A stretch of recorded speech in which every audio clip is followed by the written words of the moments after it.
మన రాగి లడ్లు రెడీ అయినాయి. ఇప్పుడు ఈ రోజు మనం రాగి పిండితో లడ్లు చేస్తున్నాం. ఫస్ట్ కొంచెం ఇందులో నెయ్యి, రాగి పిండి ఇందులో ఇది స్లోలా మంచిగా కలుపుకుందాం. ఇప్పుడు ఈ పచ్చి వాసన పోయేదాకా మంచిగా కలుపుకుందాం.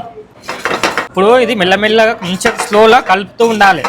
ఇది మొత్తము పచ్చి వాసన పోయేదాకా ఇలా కలుపుతూ ఉండాలి. ఇప్పుడు ఇది కలర్ చేంజ్ అవుతుంది. స్లోలా ఇలా కలుపుతూ ఉండాలి. అంటే కామెడీ విధంగా ఉండాలి. ఇప్పుడు ఒక కప్పు రాగి పిండి తీసుకున్నాం కదా, దానికి కొంచెం బెల్లం తీసుకుందాం. ఇప్పుడు ఇందులో ఇలాచి వేసుకుంటున్నాం. ఇప్పుడు రెడీ అయింది. ఇప్పుడు దీనిని మిక్సీ కొట్టుకుందాం. ఇప్పుడు ఇదంతా మనం మిక్సీ కొట్టుకుందాం. ఇప్పుడు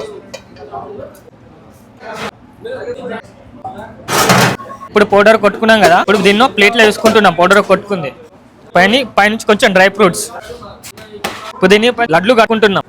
అయితే మనం ఇట్లా లడ్లు కట్టుకోవాలి. ఇట్లా మొత్తం మనం మంచిగా లడ్లు కట్టుకోవాలి చిన్న చిన్నగా. మనకు ఎన్ని రోజులైనా నిల్వ ఉంటాయి. ఇందులో మనకు కావాల్సిన పోషక పదార్థాలు చాలా ఉంటాయి. మన లడ్లు రెడీ అయినాయి. దీన్ని ఒక ప్లేట్లో తీసుకుందాం. ఇప్పుడు